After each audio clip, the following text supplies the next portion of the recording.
Hi guys, welcome back to week 3 of Appalachian Memories, or episode 3. I am going to talk today about family trees. Now, most people know what a family tree is. It's that list of who your grandma, your grandpa is, your parents, who their parents were, their siblings, etc. And I have a family tree, but my family tree looks like one of those willow fences they weave in, I think it's in Victorian era times, where they take all the bendy trees and they weave them in among themselves. That's kind of what mine looks like. We have a tradition in my family that once you're part of the family, you stay part of the family. You don't ever get out. So if you were once my brother-in-law, my sister-in-law, my stepbrother, whatever, you're always and forever going to be that person no matter what. I have a sister-in-law that was married to my brother. They've been divorced long enough for their daughter to turn 21, and they haven't been married since she was 2 or 3. But she's still my sister-in-law, no matter that he's married again or with somebody else. Still call her that. It's just easier that way. You know, it's harder to explain to somebody, oh, that's my brother's ex-wife, but I'm still friendly with her. Because that leads to all kinds of questions you just don't want to answer about general people. And she's a sweetheart. You know, their marriage didn't make it, but she's a sweetheart.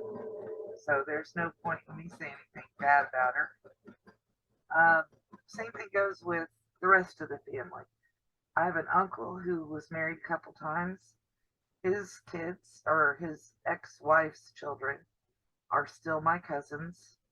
Maybe not by blood, but by marriage. And I don't think that it changes just because, my uncle and the woman aren't still married.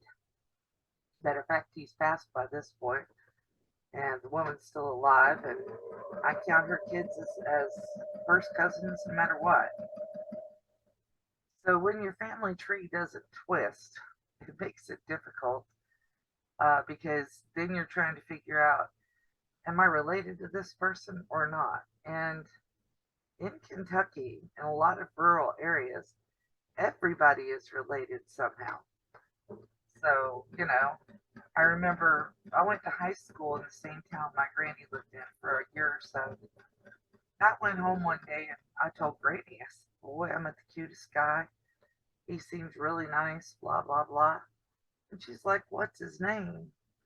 So I told her, and she said, nope, you're related, too close. I was like, really? Yeah.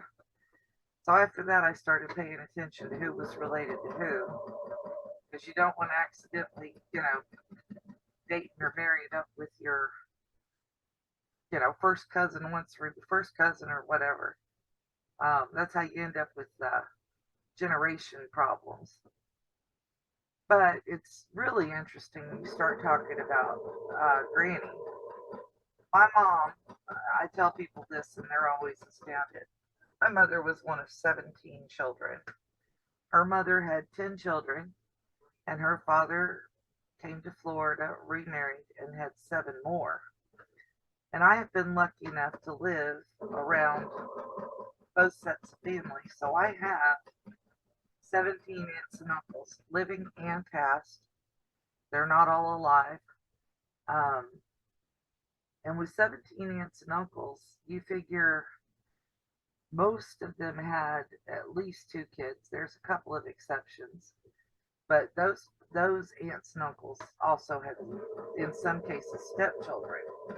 So they're still cousins. You try to keep track of 17 aunts and uncles. There are 34 plus, there's way more than that, grown children, and those grown children's children. And you will know why people go insane talking about family from Kentucky and try to figure out who's related to who. And that is part of the reason that I'm doing this memory series, is because it's impossible for everybody to know all of the family history that they might want to know. I got into genealogy a few years back. And with my granny, some of the names that she came up with, I was like, where did she get that? One of my uncles was called Fet. That was his nickname. And of course, his real name is a family name that's been passed down. But I couldn't figure out where she came up with Fet. So when I started doing genealogy, I finally came across a census record that had my granny listed. And the census record had her father's name listed. And I can tell you, I figured it out real quick where she came up with that name. My granny's daddy was named Lafayette. And I'm quite certain, because we all know that hillbilly people aren't real sticklers for pronouncing words the way the rest of the world says them. So I'm quite certain that Lafayette was probably called Fat most of the time, for short. And that's where my uncle's name came from. Now, he's long passed, so I'm not telling anything bad about him. But some of the other names I still haven't found rhymes or reasons for. The family trees can be interesting things because with my family, when I started looking at the family tree, I hit a dead end. And I hit a dead end about 4 generations back on what I was looking for. I'm looking at that bobbin to make sure I got thread. I hit that dead end because almost, well, across the board, both on my mom's and my dad's side, looks like all of my ancestors are some pretty stubborn folks who refused to sign the Trail of Tears or leave. I don't know how they got away with it. Maybe they hid, or some of them may have passed for white because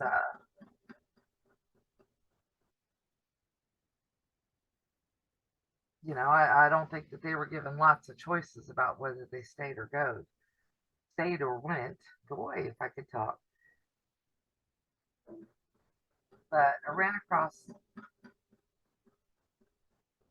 basically no records once I got to a certain point in my history on my grandma's side because nobody signed the Trail of Tears, and it looks like most of the ancestors back that way were Indians, American Indians.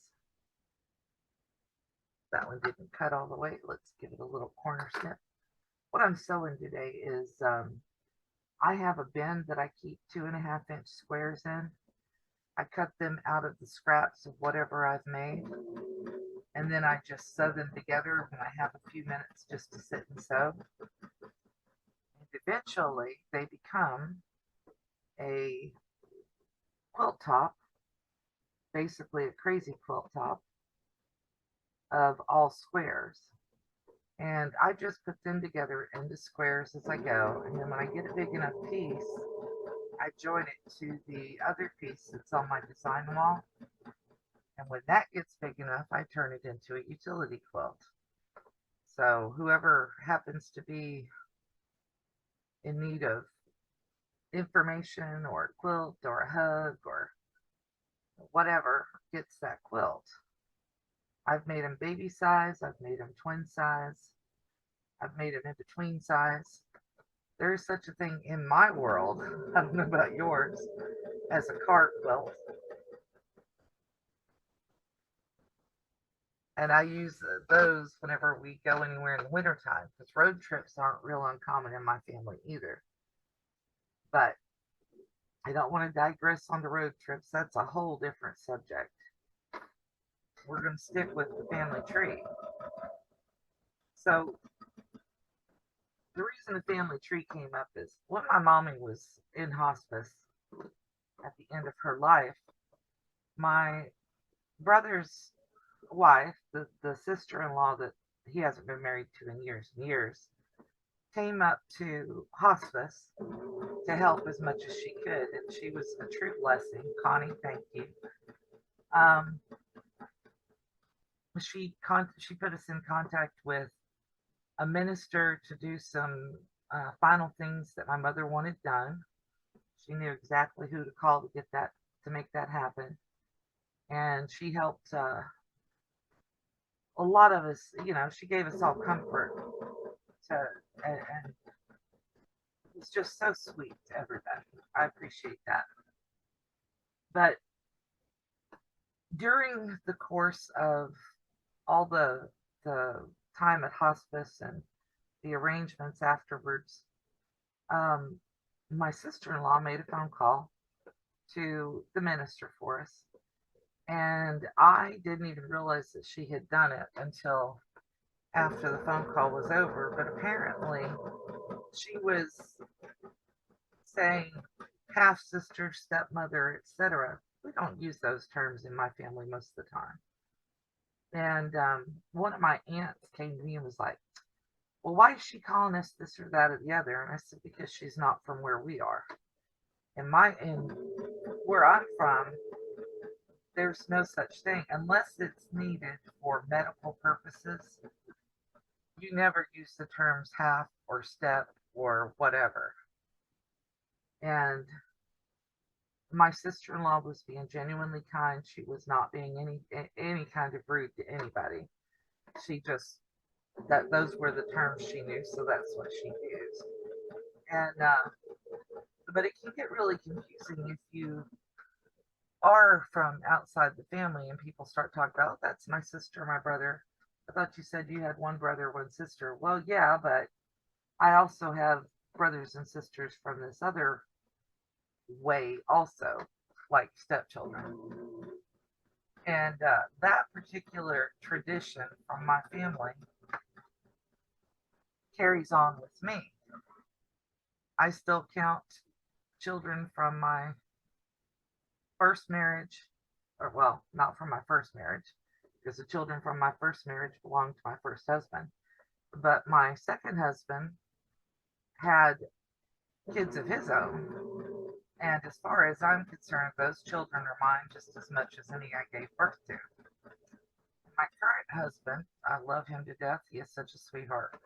When I was a kid, or when I was, thinking about what I wanted when I grew up, what I wanted to be, I wanted to have 6 kids and a white picket fence and blah, blah, blah.